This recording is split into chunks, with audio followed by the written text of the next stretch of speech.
পুলিশকে সাসপেন্ড করা হয়েছে। আমি এটা নিয়ে মন্তব্য করি। অধীর রঞ্জন কোম্পানির ভিতরের ব্যাপার, কোন কর্মচারীকে রাখবে কোন কর্মচারীকে তাড়াবে ওটা ওদের নিজেদের তৃণমূল কোনো রাজনৈতিক দলই নয়, একটা প্রাইভেট লিমিটেড কোম্পানি, বিভিন্ন স্তরের কর্মচারী আছে, contractual, casual, part timer, group D, group C. Adhir Ranjan বলছে তৃণমূল করার থেকে বিজেপি করা ভালো। ও ওখানে বিজেপির যে ভোট ব্যাংক কারা আছেন আমি বলছি না, সেই ভোট ব্যাংকটাকে ডিস্টার্ব করতে চাইছি, এটা কৌশল। আমি নওদাতে সতর্ক করে দিয়েছি, কারণ 19 সালে উনি ভারতীয় জনতা পার্টি ভোটারদের বলেছিলেন আমি তৃণমূলকে হারিয়ে দেবো, তোমরা আমাকে ভোট দাও, আমি জেতার পরে মোদিজির সঙ্গে কাজ করব। উল্টে নরেন্দ্র মোদিজির 5 বছর ধরে কুৎসিত অশালীন আক্রমণ লোকসভাতে উনি করেছেন। উনি একটা সময় নরেন্দ্র মোদিজির মতো মানুষ, যাকে লোক হিমালয় পর্বতের মতো, গঙ্গার মতো রেসপেক্ট করে ভারতবর্ষের জনগণ, তাকে নর্দমার সঙ্গে তুলনা করেছিলেন এই অধীর রঞ্জন চৌধুরী। তাই এবারে ভারতীয় জনতা পার্টির ভোটাররা ডক্টর নির্মল শাহকে ভোট দেবেন। তিনি বিভ্রান্ত করার জন্য এটা করছেন, এতে কোনো লাভ হবে না। অধীর চৌধুরী থার্ড হবে এবং বহিরাগত ইউসুফ পাঠানকে হারিয়ে ওখান থেকে রাষ্ট্রবাদী ডাক্তার নির্মল শাহ এবারে মোদিজির কাছে পৌঁছাবে। এই প্রশ্ন করতেই আজকে রিপাবলিক বাংলার সাংবাদিকের কলার চেপে ধরল অধীর রঞ্জন চৌধুরী।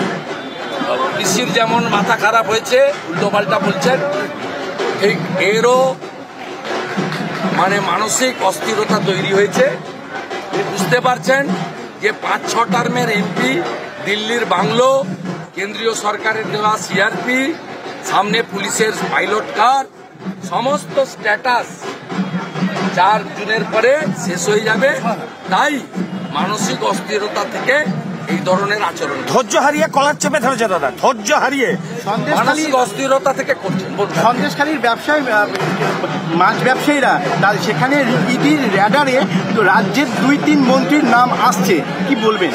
সবাই জানে তো, ব্যারাকপুরের প্রার্থী তিনি একটা মন্ত্রী, আর বিধাননগরের একটা লম্বা মন্ত্রী যে মিউনিসিপ্যাল রিক্রুটমেন্ট স্ক্যামে যার বাড়িতে তল্লাশি হয়েছিল, আর একটা জেলে আছে।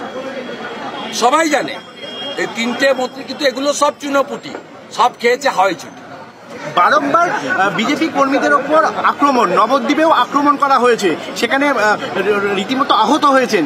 আমাদের প্রার্থীদের উপর আক্রমণ হয়েছে, রেখা পাত্র মহোদয়ের উপর আক্রমণ হয়েছে, ডাক্তার প্রণোদ টুডুকে হসপিটালে থাকতে হয়েছে, নিশীথ প্রামাণিকের উপর আক্রমণ হয়েছে, শান্তনু ঠাকুরের উপর আক্রমণ হয়েছে।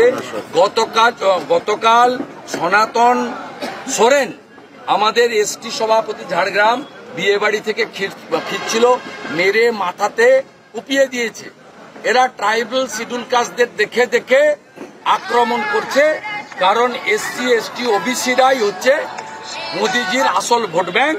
এদের উপরে টার্গেট করে আক্রমণ করা হচ্ছে। মুখ্যমন্ত্রী মমতা বন্দ্যোপাধ্যায় যেখানেই যাচ্ছেন সেখানে 2-1টি স্ল্যাং ইউজ করছেন, এবং মুখ্যমন্ত্রী যেখানেই যাচ্ছেন সেখানে মাঝে মাঝে 2-1টি স্ল্যাং ইউজ করছেন এবং বাংলা বাজে কথা বলছে, মুখ খারাপ করছে, মুখ খারাপ করে ফেলছে। ওই জন্য ভালো ব্লিচিং আর ফিনাইল আমরা আনাচ্ছি।